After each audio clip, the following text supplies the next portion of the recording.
आज इस देश में कोई एक सवाल सबसे ज्यादा डराता है तो वो सवाल बंदूक से नहीं कलम से पूछा गया था। एक ऐसा नौजवान जिसकी उम्र सिर्फ 23 साल थी, लेकिन सोच इतनी बड़ी कि आज भी सिस्टम उससे असहज हो जाता।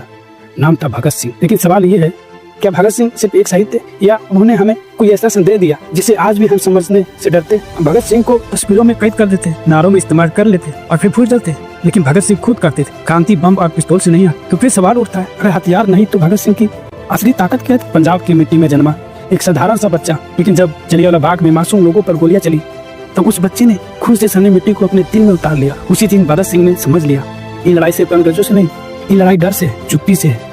और गुलाम सोच जेल की अंधेरी कोठरी, हाथों में हथकड़ी, लेकिन दिमाग में आजाद। भगत सिंह पढ़ते मार्क्स, लेनिन और रूसो के बारे में, क्योंकि वो सिर्फ भारत को ही पूरी दुनिया को समझना चाहते। वो पूछते थे, अगर गोरे शासक चले भी गए और सोच गुलाम रह गई तो क्या वो आजादी होगी? दिल्ली की सेंट्रल असेंबली एक बम गिरता, कोई नहीं मरता, कोई घायल नहीं होता, लेकिन एक सवाल आवाज गूंजती है, इनकलाब जिंदाबाद, इनकलाब जिंदाबाद। ये हमला नहीं था, ये संदेश। भगत सिंह चाहते थे कि जो बहरे हो चुके हैं उन्हें आवाज सुनाई दे, इसलिए वो भागे नहीं। उन्होंने खुद को गिरफ्तार करवाया। अदालत में खड़े होकर भगत सिंह ने माफी नहीं मांगी, क्योंकि वो जानते थे उनका मुकदमा अदालत में नहीं, इतिहास में लड़ा जा रहा है। उन्होंने कहा, अगर मेरी मौत से इस देश का नौजवान जागता है तो मैं हमले को तैयार हूँ। ये शब्द नहीं थे, ये आने वाले पीढ़ियों के लिए संदेश था। 23 मार्च 1931 रात का सन्नाटा। भगत सिंह, सुखदेव और राजगुरु तीनों हंसते हुए फांसी के तख्ते की ओर बढ़ते। डर नहीं, पछतावा नहीं, क्योंकि उन्हें पता था आज शरीर मरेगा लेकिन विचार नहीं। भगत सिंह का संदेश साफ, अंधभक्ति मत करो, हर सत्ता से सवाल करो, धर्म के नाम पर बैठो मत, डर के नाम पर चुप मत रहो। उन्होंने कहा, आजादी सिर्फ सत्ता बदलने का नाम नहीं, आजादी सोच को आजाद करने का नाम। आज हम भगत सिंह को